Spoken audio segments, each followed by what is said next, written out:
খামার গর্ব দেশ, এ হলো আমাদের বাংলাদেশ। আমরা নিজেরা হাঁস পালন করব এবং অন্যকে হাঁস পালন করতে উৎসাহিত করব। তারই ধারাবাহিকতায় আজকে আমি আপনাদের সামনে উপস্থাপন করব যে ছোট একদিনের যে বাচ্চাগুলো আপনারা সংগ্রহ করে থাকেন, সেই বাচ্চাগুলো আপনারা যখন ব্রুডিংয়ে নিয়ে দিবেন, ব্রুডিংকালীন সময়ে তাদেরকে কিভাবে খাবারগুলো পরিবেশন করতে হবে। আপনারা কি কোনো পাত্রের মধ্যে খাবারগুলো দেবেন নাকি ছড়িয়ে ছিটিয়ে দিবেন?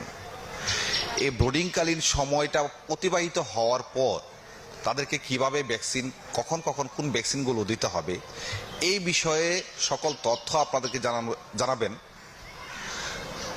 রাহাতুন হাঁসের খামার এর মালিক জনাব মোহাম্মদ আলমগীর ভাই।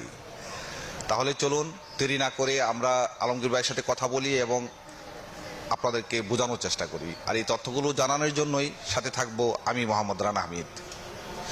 এখনো পর্যন্ত যারা কৃষি প্রতিদিনকে সাবস্ক্রাইব করেননি তারা নিচে থাকা সাবস্ক্রাইব বাটনে ক্লিক করুন এবং পাশে থাকা বেল বাটনটি বাজিয়ে দিন।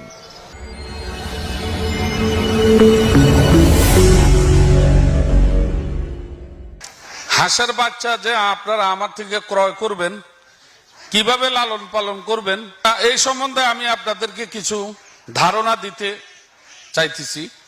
প্রথমে আমার থেকে হাঁসের বাচ্চাটা ক্রয় করার পরে আপনি যখন নিয়ে দিবেন বুডারে রাখবেন। বুডারে রাখার পরে নিচে তো ছালা বিছিয়ে দিবেন, ছালার চট বিছিয়ে দিবেন। ওখানে আপনি প্রথমে আপনি দিবেন হলো যে গ্লুকোজের পানি অথবা স্লাইনের পানি।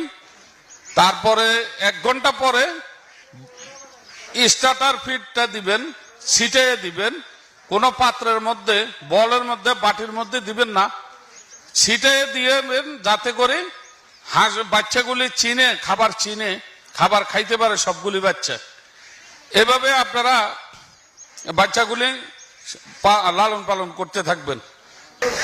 যখন হাঁসের বাচ্চার বয়স হবে 21 থেকে 28 দিন, তখন আপনি ডাক প্লেট টিকাটা দিয়ে দিবেন প্রথম ডোজ।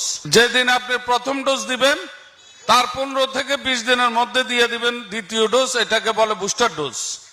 তারপরে 15 থেকে 20 দিন পরে আপনি দিয়ে দিবেন ডাক কলেরা প্রথম ডোজ। ডাক কলেরা প্রথম ডোজ দেওয়ার পরে 15 থেকে 20 দিন পরে দিয়ে দিবেন ডাক কলেরা দ্বিতীয় ডোজ, বুস্টার ডোজ। এভাবে আপনারা অবশ্যই ভ্যাকসিনগুলি দিয়ে যাইতে হবে এবং প্রতি 3 মাস অন্তর অন্তর ডাক প্লেট, ডাক কলেরা আপনারা দিয়ে যাবেন। হাঁসগুলি সুস্থ থাকবে, সবল থাকবে। 3 মাস অন্তর অন্তর কৃমির ওষুধটাও খাওয়াবেন। ব্রুডিংকালীন সময় যদি আপনি সঠিকভাবে বাচ্চাগুলিকে আপনি ব্রুডিং করতে পারেন, সঠিকভাবে ব্রুডিং করতে পারেন, তাহলে আপনার হাঁসগুলি সবল এবং সুস্থ এবং উৎপাদনশীল হবে। দর্শক ভাইদেরকে বলতেছি, আপনারা যারা বেকার অবস্থায় দিন অতিবাহিত করতেছেন, একটা কথা আছে যে এই দিন না আরো দিন আছে। এই একদিন শিশু, একদিন যুবক, একদিন বৃদ্ধ, হ্যাঁ, তারপরে মৃত্যু। কিন্তু এই সময়টা আপনারা কাজে লাগান।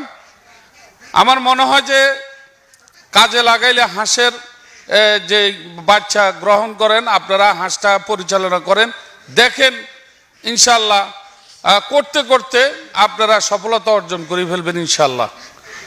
বাংলাদেশটা হাওর বাওর খাল বিলে ভরপুর। আমাদের দেশে হাঁস পালার যোগ উপযোগী জায়গা এই বাংলাদেশেই। আমার কাছ থেকে বাচ্চা গ্রহণ করুন, নিজে খামারি হন, অন্যকেও খামার করার জন্য উৎসাহিত করুন এবং দেশটাকে স্বাবলম্বী করে তুলুন আপনারা সবাই মিলে। এতক্ষণ যাবত আমরা আলমগীর ভাইয়ের সাথে কথা বলেছি এবং ওনার কাছ থেকে ব্রুডিংকালীন সময় তাদের খাবার এবং পানির পাত্র অথবা ব্রুডিংকালীন সময়ের পরবর্তীতে তাদেরকে ভ্যাকসিন দেওয়ার যে পরিকল্পনা, সময়, এই সকল তথ্যগুলি আপনাদেরকে হয়তো আশা করি বুঝতে পেরেছেন।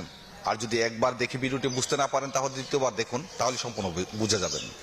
এর পরবর্তীতে যদি তাও না বুঝেন, সেক্ষেত্রে যে কোনো প্রাণী সম্পদ অফিস আছে, আপনি যে উপজেলায় বসবাস করেন সেখানে তাদের কাছে যাবেন, তাদের কাছে গিয়েও এই সকল পরামর্শ আপনারা নিতে পারেন।